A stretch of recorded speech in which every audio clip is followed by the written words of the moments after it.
Welcome to While We Were Distracted, the podcast where we explore topics that often get overshadowed in the rush of daily life. Please take a moment to like and subscribe. It really helps. World War III has already begun. I mean, wow. That's a pretty intense statement, right? Yeah, it definitely grabs your attention. It does. And that's the title of a Forbes article we're diving into today, written by Bryce Hoffman. Okay. He's looking at what this, pretty bold claim could mean, and we're going to do the same. Sounds interesting. He kicks off by talking about the Assad regime collapsing in Syria, for all these years of conflict. Right. And I think what's really interesting about that is how it kind of connects to a much bigger, broader global situation. Hoffman argues that it's not just this isolated event, but like a piece of this much larger puzzle of growing conflicts that are all kind of interconnected. Oh, okay. So, how can something happening in Syria, be connected to, a potential world war? Well, imagine it like this. You've got these various conflicts happening all over the world, right? Like the war in Ukraine or all the tension in the South China Sea. Yeah. Then you've got all these proxy wars, in Africa and the Middle East. Right. And Hoffman's point is that all these things that seem separate, all these different events, are actually connected in ways we might not always see. I see, yeah. He points to these major players, countries like Russia, China, the U.S., They're all trying to use their power, but often it's through these other groups, these proxies, to get what they want. So it's like everyone's making moves on this big chessboard. Exactly. And the situation in Syria, that really shows this in action. Okay. You've got Russia backing Assad, and then the U.S. supporting all these different rebel groups. Yeah. And then on top of that, you've got Iran and Israel both trying to exert their influence in the region, and they both have their own agendas, right? Right, for sure. It gets messy. And all of these conflicts, they create these ripple effects, and those effects spread way beyond just that one area. That makes sense. But is it really accurate to call all of this, all these connected conflicts World War III?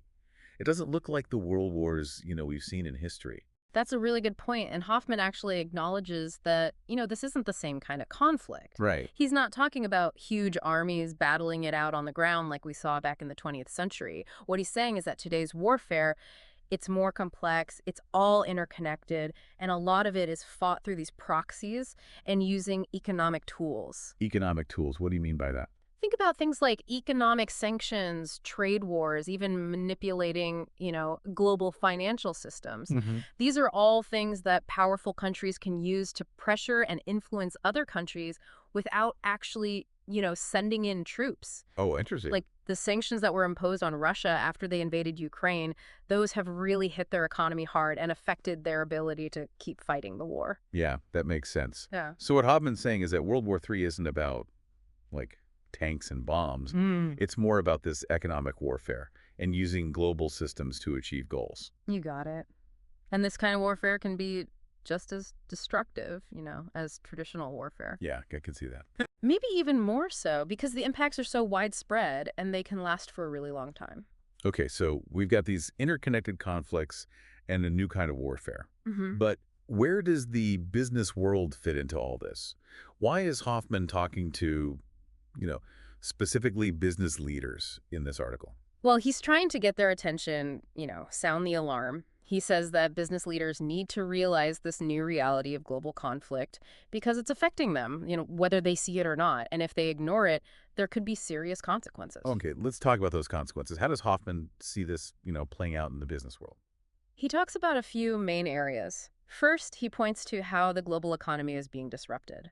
Think about the ripple effects from the war in Ukraine, energy prices skyrocketing, all the instability in the financial markets, and this general feeling of economic uncertainty. Yeah. It makes it really hard for businesses to plan and operate effectively. Right, for sure. I mean, you don't have to be a business expert to see how those things could affect companies.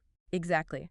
And the second big impact is on supply chains. Supply chains, okay. Yeah, businesses rely on these complex global networks to get the stuff they need. Right. And any disruption to those networks, whether it's a conflict, a natural disaster, or even political instability, it can have this huge domino effect. Oh, yeah. We saw that during the pandemic, right? Exactly. And we're seeing it again with the war in Ukraine. Like a fragile house of cards. Yeah, one disruption can bring the whole thing down. Right. And that leads us to the third area Hoffman talks about, which is how customer behavior and markets are shifting.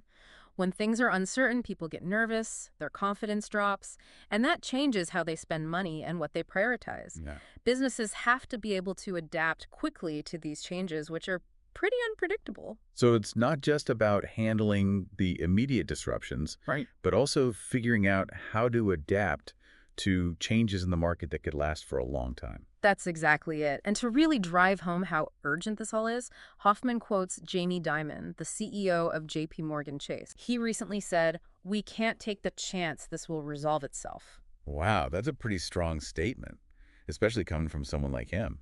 So it sounds like Hoffman is saying businesses need to be proactive and prepare for this, uncertain future. Oh, absolutely. He says they need to come up with strategies to minimize the risks, but also look for opportunities that might come up because of this crisis. Opportunities, like in the middle of World War III. I could get it. Yeah, it sounds kind of strange, right? Yeah. But when you've got all this upheaval, there's usually a surge in demand for certain things. Okay. Take cybersecurity, for example. With all these global tensions rising and cyber warfare becoming more common, Right. governments and businesses, they're pouring money into protecting their systems. So companies that specialize in cybersecurity, they actually do well in this kind of environment. Exactly. And it's not just about defense either. Think about humanitarian aid. That's going to be needed in conflict zones.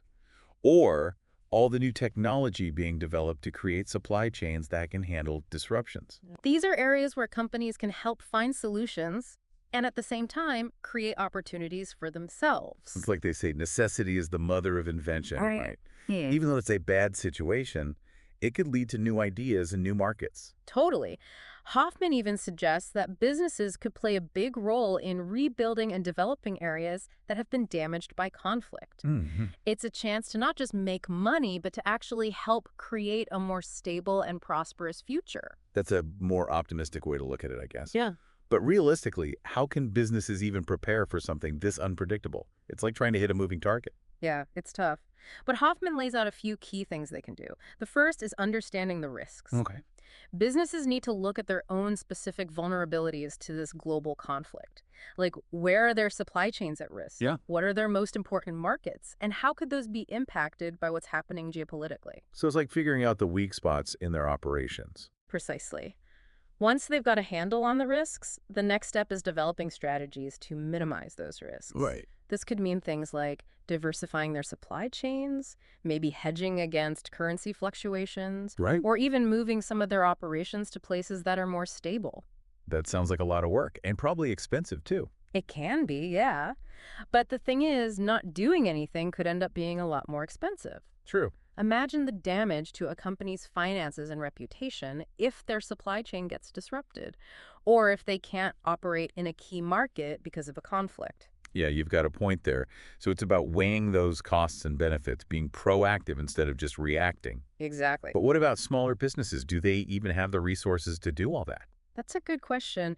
Hoffman acknowledges that not every business has the same ability to adapt. Right. But he stresses that even small steps can help. A small business might not be able to move their entire operation, but they could look into diversifying their suppliers or come up with contingency plans for important parts of their business. So it's about being creative, using what you've got to find solutions that fit your situation. Exactly. And this is where being agile and adaptable becomes really crucial.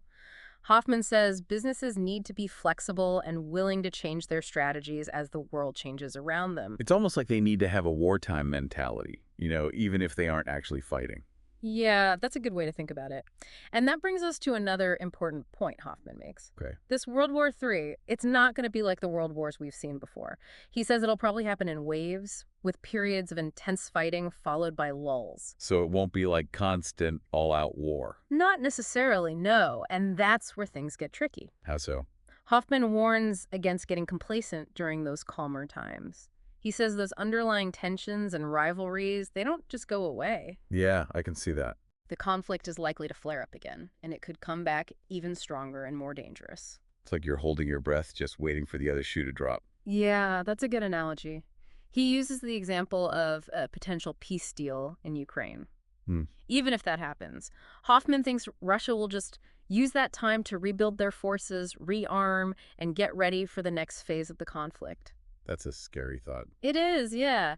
And it highlights how important it is for businesses to stay alert and adapt to these constantly changing circumstances. Right. And it's not just Hoffman who's saying this. You've got some major European leaders issuing similar warnings. Uh-huh. French President Macron, for instance, he's been pretty vocal about the possibility of a full-scale war with Russia in the next few years. Yeah, and I think the UK's new defense chief, General Sir Rolly Walker, has also expressed similar concerns. He has, yes. And these concerns aren't limited to Europe either. Experts are worried about the growing tensions in the South China Sea and the potential for conflict between the U.S. and China. So this isn't just a regional problem. It's global, with consequences that could affect everyone. Right. It's a lot to take in, honestly. Mm. What are the main things our listeners should remember from all this? What does it all mean for them? Yeah, there's definitely a lot to think about here.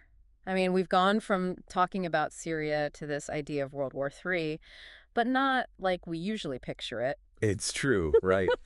It's a whole different landscape, isn't it? This economic warfare, the proxy conflicts, and Hoffman saying businesses need to be ready. Right, exactly. It's a pretty complex and kind of worrying picture, Yeah, you know? definitely. I think the biggest takeaway is that we live in a world where things are so interconnected. Right.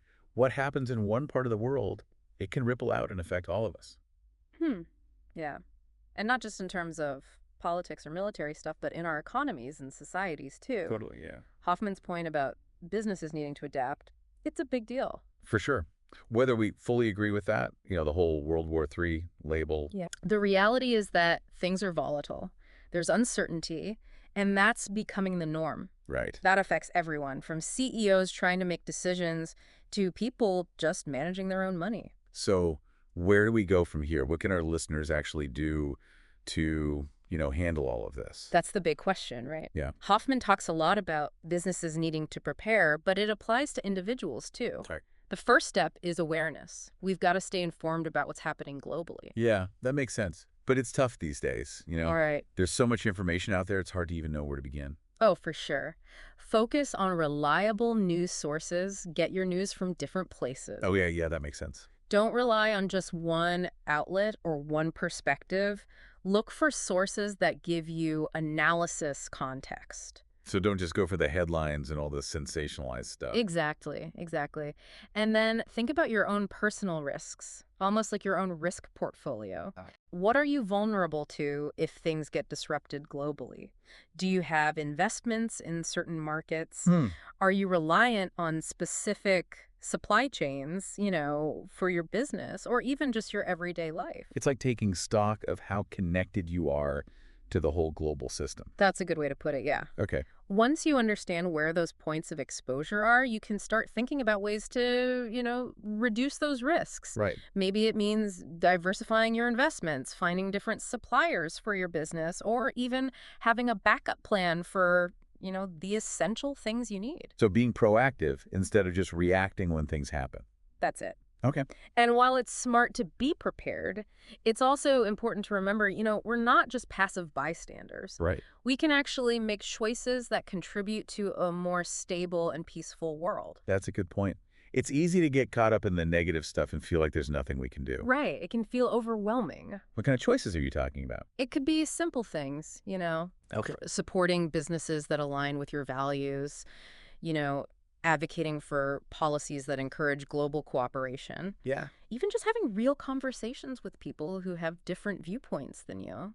So being mindful about where you spend your money, being an active citizen, Yeah. trying to understand people who see things differently. Exactly. These might seem small, Yeah. but they can create their own ripple effects, help build a more positive and resilient global community. It's good to remember that, even when things seem tough, Yeah, we still have choices and we can make a difference. absolutely. And I hope that's what our listeners take away from this. Yes. Awareness, being prepared, feeling empowered. Those are the things we need to navigate this complicated world. Couldn't have said better myself. Well, thanks for having me. Oh, thank you for this great conversation. Yeah. It's definitely given us a lot to think about. And to our listeners, stay curious, stay informed, and stay engaged. The world needs you more than ever. Please take a moment to like and subscribe. It really helps.